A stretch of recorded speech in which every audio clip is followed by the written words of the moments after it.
there's an accusation about Jay-Z and Diddy and a teenager, 13-year-old teenager. And we were speaking about just the statement. Right. The statement, you were saying you felt like that was calculated. That was, the statement is something from, you can tell it was written by a lawyer. Mm-hmm. Because there's a point where it kind of gets aggressive. He says, you're going to find out, like how I'll handle this. Mm-hmm. And that's an attorney want to be combative with another attorney. Shocking new footage of Jay-Z at one of those so-called ritual-style industry parties just got leaked by 50 Cent, and now the whole conversation flipped overnight. But now the question is Jay-Z involved in crazier things? And people are pointing their attention towards 50 Cent, wanting him to do a Jay-Z documentary. What started as whispers has turned into people openly asking if Jay-Z was finally facing real consequences. And I, with M, because with Nori he had communication. He said, yeah, that's why I talked to the big homie. He was saying, told Jay, he was telling me, the white boy wouldn't do the truth without 50. Right? And I'm like, that's when I start saying crazy stuff, because I look and I go, oh, that's your big homie. The internet went from rumors to courtroom talk real fast. Everybody knew 50 wasn't going to stay quiet forever, but nobody expected him to come this reckless with it. So what really went down? Let's break this mess apart, step by step, because the lawsuit itself tells a wild story. Back on December 8, 2024, an amended civil complaint dropped that named Jay-Z as a defendant in a serious civil case. The accuser, listed as Jane Doe to stay anonymous, claimed misconduct involving her when she was underage at the time. Remember, Tony Busby was the lawyer who filed this lawsuit for the plaintiff, who filed anonymously. He is the guy who has filed dozens at this point of cases against Diddy. And Jay-Z had a shot for him, saying, this 1-800 lawyer gets to file a suit hiding behind Jane Doe. And when they quickly realize that the money grab is going to fail, they get to walk away with no repercussions. The system has failed. According to the filing, the alleged incident was said to have happened after the MTV Video Music Awards on September 7, 2000. The lawsuit leaned on New York's Gender-Motivated Violence Protection Act, which had a short window allowing older claims to be filed. But Jay-Z's legal team didn't waste a second clapping back. They pointed out that the law wasn't even active yet when the alleged incident supposedly happened. As you might imagine, Jay-Z is thrilled with the victory, but is also really pissed he even had to go through this. He gave us a statement saying that the fictional tale they created was laughable, if not for the seriousness of the claims. I would not wish this experience on anyone. The trauma that my wife, my children, my loved ones, and I have endured can never be dismissed. It didn't go into effect until December 2000, months later, so they questioned how it could apply retroactively. Jay-Z wasn't playing defense quietly either. His legal squad, led by attorney Alex Spiro, came out swinging hard. They flat out denied every accusation, calling the claims heinous and frivolous, and said the case was built on shaky ground. I wasn't in the ad because of look, Jay-Z and them was putting it together. Mm-hmm. So I think they still harbor some energy towards me. You think you were purposely left out of the ad? No. Oh, okay. I don't think. I think that they were saying the NFL had some issues with me that I don't know what those issues are. What is the issue? You see what I'm saying? What really stood out, though, was the tone of the statement. It didn't sound like some polished PR response. It sounded personal, emotional, and protective of his name and family. As the case moved forward, cracks started showing everywhere. The accuser claimed that after the alleged incident, she contacted her father from a gas station and that he drove hours to pick her up. But when investigators spoke to her father, he said he had no memory of that happening at all. He reportedly said something like that would have stuck with him, no doubt. Then came more issues. She described the after-party as happening at a private residence, but photos and records from that night showed the official after-parties were at clubs like Twirl and Lotus. The locations didn't line up, the timeline felt off, and the story kept getting messier. Things got even shakier when she said she spoke with Benji Madden from Good Charlotte at the event. Only problem? His team confirmed the Madden brothers were on tour in the Midwest that night and weren't even at the VMAs. That detail alone raised eyebrows everywhere. In later interviews, the accuser admitted that not all the details were clear and that some memories might have been wrong. A huge victory for Jay-Z and Diddy, actually, as a lawsuit has been dropped against them. This was a lawsuit that got a lot of headlines because you remember this was filed back in December. The accuser said she was just 13 at the time that, as she put it, Diddy and Jay-Z raped her at a VMA after party back in 2000. Well, that lawsuit is no more. She voluntarily filed to dismiss it today without prejudice, filed those documents in federal court. And that means without prejudice. That part means that it cannot be refiled. There was no settlement here. This was her going in and dropping the case. It's your and Jay's issue. It's just competitive stuff. It's really just competitive. This is what I'm saying. When it gets past actual art, like actual music, and you're trying to block something that's in business, then it feels weird. It feels like we should be having beef. She pointed to trauma and time passing as reasons, but still stood by her core claim. Even so, the pressure kept building. Then, on February 14, 2025, her attorneys filed a voluntary dismissal with prejudice in federal court in Manhattan. That's legal language for "it's done for good." The case was permanently closed. No settlement, no payment, no admission of wrongdoing, nothing. Her legal team later said she feared retaliation, but no official reason was listed in the filing. After all the inconsistencies piled up and the spotlight got hotter, the case ended quietly. No bag, no deal, just gone. HOV's camp and Rock Nation were clearly feeling vindicated after the case collapsed. And it looks like he might actually do it, because on Instagram, he posted a drawing of Jay-Z that kind of makes fun of his looks, and he posted that photo, and he said this in the caption: "Please stop sending me stuff like this. I'm not going to post it." Basically making a joke, because obviously he posted it on his social media. But, and here's the interesting but in this, is someone commented on the post, and the comment got liked by 50 Cent. And this is the comment. It's from Dom KMDA. I hope I pronounced that right. Dom Kanmada. He commented saying, "My only question, he's next, isn't he?" And 50 ended up liking that comment. They made it loud and clear that no money exchanged hands and that the lawsuit never should have seen daylight in the first place. Jay-Z released a statement saying he felt relieved, but don't get it twisted. He was still heated about what his family was put through. He made it obvious this wasn't something he planned to just brush off and forget. Legally speaking, the case ended fully in Jay-Z's favor. No criminal charges ever came close to happening. The claims were strictly civil, and any criminal window had already closed years ago anyway. But winning alone wasn't enough for HOV. He wanted smoke with whoever brought this chaos to his doorstep. That's when he turned his sights on Tony Busby, the attorney who filed the lawsuit, accusing him of running what Jay-Z described as a coordinated shakedown. Jay-Z said the system needs serious reform. He argued real victims deserve protection, but innocent people also shouldn't have their names dragged through the dirt by weak or reckless claims. Then came his next move, taking Busby to court himself.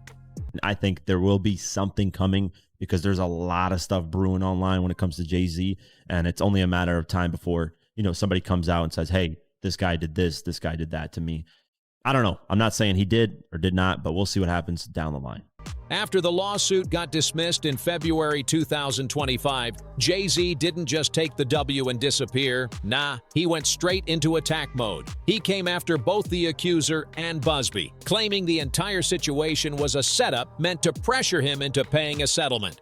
This wasn't someone trying to let the noise die down quietly. This was a billionaire mogul making an example out of the situation. So that's crazy.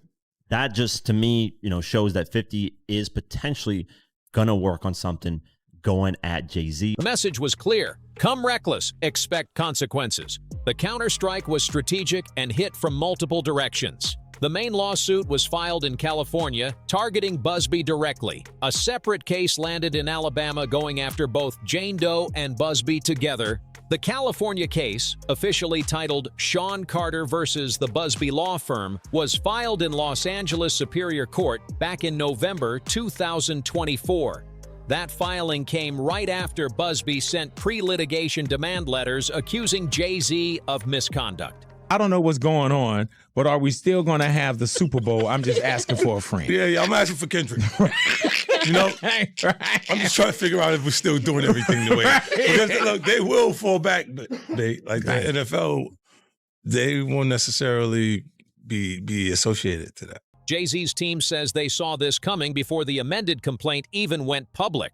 According to them, the demand letters were the real play, setting the stage for pressure and headlines. Jay-Z's lawsuit accused Busby of extortion, defamation, and intentional infliction of emotional distress. The core issue centered around 2 demand letters sent in early November 2024. One was anonymous, the other named the accuser directly. Both letters allegedly warned that public litigation was coming unless Jay-Z agreed to mediation and a massive settlement. Jay-Z's team called that textbook extortion, pay up, or get your reputation torched. The lawsuit also accused Busby of defamation over 6 specific media statements, implying Jay-Z was involved in serious misconduct without solid proof. They claimed Busby knew the claims were flawed and pushed them anyway. Jay-Z said the fallout cost him over $20 million in lost business tied to Roc Nation. He also demanded punitive damages and sought a court order to stop Busby from making further statements. Jay-Z labeled the original lawsuit an evil conspiracy driven by greed. He spoke about the emotional toll on his family, saying Beyoncé and their children were dragged into stress they never asked for. Busby clapped back with an anti-slap motion, a California law meant to shut down lawsuits that threaten free speech. He argued the demand letters were standard legal practice and his statements were protected opinions. The legal fight turned chaotic. Hearings piled up, rulings shifted, and new evidence surfaced. One moment that raised eyebrows was a recorded call where Jane Doe allegedly suggested Busby pushed her to name Jay-Z because it meant a bigger payout. She reportedly said straight up that Jay-Z had nothing to do with any assault. That recorded conversation instantly became the backbone of Jay-Z's argument that this whole situation was manufactured from the jump. According to his team, this wasn't confusion or mistakes, it was a story built piece by piece. On July 1st, 2025, things took a major turn. Los Angeles County Superior Court Judge Mark H. Epstein dropped a massive 65-page ruling granting Busby's anti-slap motion and throwing out Jay-Z's California case entirely. Judge Epstein ruled that sending settlement demands before filing a lawsuit doesn't count as extortion under California law. He wrote that exchanging silence for money in a civil context isn't illegal. It's simply a settlement with a non-disclosure element. That line alone shook the whole case. On the defamation claims, the judge said Jay-Z couldn't prove actual malice, which is a must when you're a public figure. He pointed out that 4 of Busby's statements were too vague and didn't even name Jay-Z directly. The remaining statements didn't show Busby knowingly lied. That's a tough legal standard to clear, and Jay-Z's team couldn't get over that hurdle. The judge even admitted he wasn't fully comfortable with how it played out. He said the outcome might have been different if that recorded call with Jane Doe could have been used cleanly, without questions about how it was obtained. But in the end, First Amendment protections won out. Busby celebrated the ruling loudly and immediately said he planned to go after Jay-Z for attorney's fees. Meanwhile, Jay-Z's camp announced they were appealing right away, saying the judge ignored evidence showing the accusations were fabricated. The fight wasn't done, not even close. It just moved up to a higher court.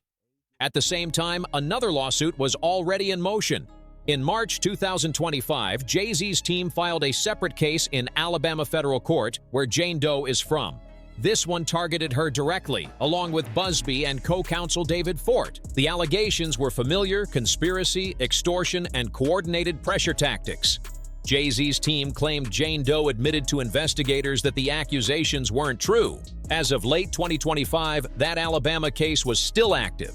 Motions to dismiss were flying back and forth, but no final ruling had landed yet. Jay-Z's strategy looked clear: force the opposition to fight on multiple fronts until they're drained. These countersuits show just how tangled high-profile cases can get. Anti-slap laws shielding attorneys, legal debates over pre-lawsuit demands, and big questions about how far someone can go to clear their name when accused publicly. It's a whole different ballgame when you've got the resources to push back. While all this legal drama was unfolding inside courtrooms, 50 Cent was doing what he always does best: keeping the noise alive online. With over 30 million followers on Instagram, he had a megaphone and zero filter. 50 used his platform to comment freely on Jay-Z's situation, and trust, he didn't hold back. His posts peaked in December 2024, right when the amended lawsuit naming Jay-Z went public. One of the wildest moments came on December 10, 2024, when 50 shared an AI-generated deepfake video showing Jay-Z getting arrested in handcuffs after stepping off an award show stage. He captioned it, "I'm afraid for my life," and the internet exploded. When Jay-Z later appeared at the Mufasa, the Lion King premiere with Beyoncé and their kids, clearly trying to show a united front, 50 cracked jokes about that too. He mocked the moment with captions acting like it was a rushed family PR move. But this tension didn't come out of nowhere. 50 and Jay-Z's issues go back over 2 decades. It started in 1999 when 50 was still grinding for attention. He dropped How to Rob, name-dropping nearly everyone in the game, including a line about Jay-Z that instantly turned heads. Jay-Z didn't brush it off. At the time, he was on top with albums like Volume 3, Life and Times of S. Carter. He fired back in 2000 with slick shots aimed at newcomers biting his style. The rivalry lingered for years. 50 later linked up with Nas during the famous Nas vs. Jay-Z clash. That beef eventually got squashed publicly, but the tension between 50 and Jay-Z never fully faded. By the 2020s, 50 was still throwing jabs online whenever the moment felt right, and what really reignited things was the Super Bowl halftime show situation. When Dr. Dre put together that legendary performance, 50 claimed Eminem specifically wanted him involved, but Jay-Z's Rock Nation, which produces the halftime show, and the NFL reportedly had issues with that idea. And just like that, old feelings came rushing back. You see what I'm saying? The real story didn't come out until NORE from Drink Champs finally spoke on what really went down behind closed doors. According to him, Eminem had to push hard to get 50 Cent included in that Super Bowl halftime show. He basically told them straight up, "I'm not doing this without my guy," and stood on it. That moment made everything click, because to 50, this wasn't just rap rivalry or petty competition. When someone uses their business power to quietly block opportunities, that hits different. That's not music beef, that's personal. And that history explains why 50 was so quick to jump in when Jay-Z's legal troubles popped up around 2024 and 2025. Those allegations gave him an opening to clap back at a longtime rival while Jay-Z was under pressure. His non-stop social media posts weren't random. They were just the latest chapter in a beef that's been brewing for over 20 years. The only difference now, it was playing out on platforms where millions of people could watch it unfold in real time. Now here's where things get interesting. All of 50's commentary was tied to his Netflix documentary project. The series, The Reckoning, got announced in 2024 with 50 as executive producer alongside director Alexandria Stapleton. 50 kept teasing exclusive material on social media, which had everybody guessing if Jay-Z was about to get exposed in the project. The speculation went crazy when 50 posted a sketch clowning Jay-Z's appearance on Instagram. In the comments, someone straight up asked if Jay-Z was next, and when 50 liked that comment, the internet lost its mind. People also clocked the timing. The documentary premiered on December 2nd, just 2 days before Jay-Z's birthday on December 4th. To a lot of folks, that felt like a slick subliminal shot. The old Super Bowl drama only added more tension. If Jay-Z really tried to keep 50 off that stage, then people figured 50 had real motivation to go at him beyond just trolling. But here's the twist. When The Reckoning finally dropped on Netflix in late 2025, Jay-Z wasn't even mentioned. Not once. Despite all the teasing, hints, and online chaos, he was nowhere in the final cut. Later, 50 explained why. In interviews, he said the documentary was focused and not personal toward anyone else. During a March 2025 appearance on Club Shay Shay, he made it clear, saying the project was about victims and facts. He said Jay-Z wasn't included because there was nothing solid to include. From a legal angle, that move made sense. By the time filming wrapped in mid-2025, there was no credible evidence tying Jay-Z to anything criminal. Throwing in unproven claims would have opened 50 up to serious defamation problems, and after watching Jay-Z aggressively countersue in court, 50 knew better. The idea of a future Jay-Z-focused documentary stayed floating out there, but without real accusers or solid evidence willing to go on record, there was nothing to build on. The documentary still pulled strong numbers on Netflix and got praise for how it was put together, but it didn't deliver any Jay-Z bombshells. Looking back, 50's social media antics seemed more like promotion, stirring attention, keeping his projects trending. Because there's a huge difference between trolling on Instagram and making claims that can actually survive in court. As of late 2025, nothing changed. No new evidence surfaced, no new claims stuck, and through all the noise, Jay-Z's business empire stayed steady and untouched. Jay-Z's estimated net worth, sitting around $2.5 to $2.6 billion as of 2025, didn't take any real damage from the lawsuit at all. Built through his stakes in luxury brands, Roc Nation, and investments via Marcy Venture Partners, his money stayed solid through the entire storm. No major partnerships collapsed, no contracts got pulled. Roc Nation kept every major deal intact, including its massive partnership with the NFL for the Super Bowl halftime show.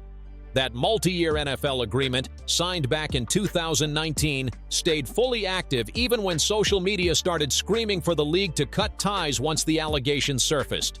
The NFL didn't budge. The partnership rolled straight into the 2025 to 2026 season without a hiccup. When the lawsuit first hit the public, everybody was watching to see if the NFL would distance itself from Jay-Z. But that relationship was too valuable on both sides to fold under online pressure. NFL Commissioner Roger Goodell even addressed it publicly, saying the league bases decisions on facts, not noise. Once the civil suit got dismissed in February 2025 and no criminal charges ever appeared, the partnership stayed locked in. Sales for Jay-Z-linked luxury brands showed no reported drop tied to the controversy. High-end bottles kept moving and consumer demand didn't flinch. His other ventures stayed on track too. Casino development bids in New York tied to Roc Nation-backed coalitions kept progressing. Investments in companies like Uber and various real estate holdings stayed untouched. Jay-Z's diversified portfolio and long-term contracts acted like armor. Analysts pointed to three key reasons he avoided financial damage. The lawsuit got dismissed fast, his legal team moved aggressively, and his long track record as a serious businessman gave partners confidence. The pressure did hit closer to home, though. Beyoncé and their children stayed out of the spotlight during the heaviest moments. They kept things low-key, but life didn't stop. Beyoncé continued working and dropped Cowboy Carter in March 2024. The album crushed it both critically and commercially. Tabloids speculated about tour delays, but nothing official ever got canceled. In December 2024, Beyoncé appeared publicly with Jay-Z and their oldest child at the Mufasa, The Lion King premiere. The family posed together on the red carpet, sending a loud message without saying a word. In his defamation countersuit filings, Jay-Z spoke about the emotional toll on his wife and children. He described the accusations as an attack on his entire family, not just him. Roc Nation later echoed that sentiment, stressing how difficult it was for the kids to deal with non-stop gossip and speculation. Blogs pushed rumors of marriage problems and tried connecting dots that weren't there. Some people pointed to Beyoncé's past music like Lemonade as proof of deeper issues, but no credible sources backed up any claims of real trouble. Beyond normal stress, nothing was confirmed. Professionally, they kept moving. Parkwood Entertainment and Roc Nation continued collaborating as usual. No public fallout, no joint projects scrapped. Jay-Z also played his public image carefully throughout the entire situation. He issued a firm denial early, took aggressive legal action, protected his family, and slowly returned to public appearances. He avoided giving interviews about the allegations entirely. When the amended complaint dropped, his response came through Roc Nation, calling the claims heinous and saying he would fight in court, not online. He labeled the lawsuit an attempt at blackmail and refused to argue in the court of public opinion. Updates only came after major legal developments, including Roc Nation calling the February 2025 dismissal a victory for truth. Public appearances were calculated.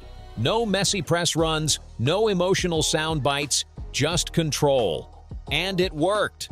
After the dismissal, Jay-Z's image rebounded fast. Forbes and Bloomberg ran profiles in 2025 highlighting his billionaire status and framed the episode as a baseless legal attack he defeated. By late 2025, the narrative shifted back to his music legacy, his business moves, and his family life. The controversy faded into the background. The facts stayed the same. Jay-Z was never sentenced. The lawsuit was dismissed with prejudice. No criminal charges were ever filed. His empire, his family, and his public standing came through intact. The legal system ruled in his favor, and his counterattack made it clear he wasn't going to let accusations define him.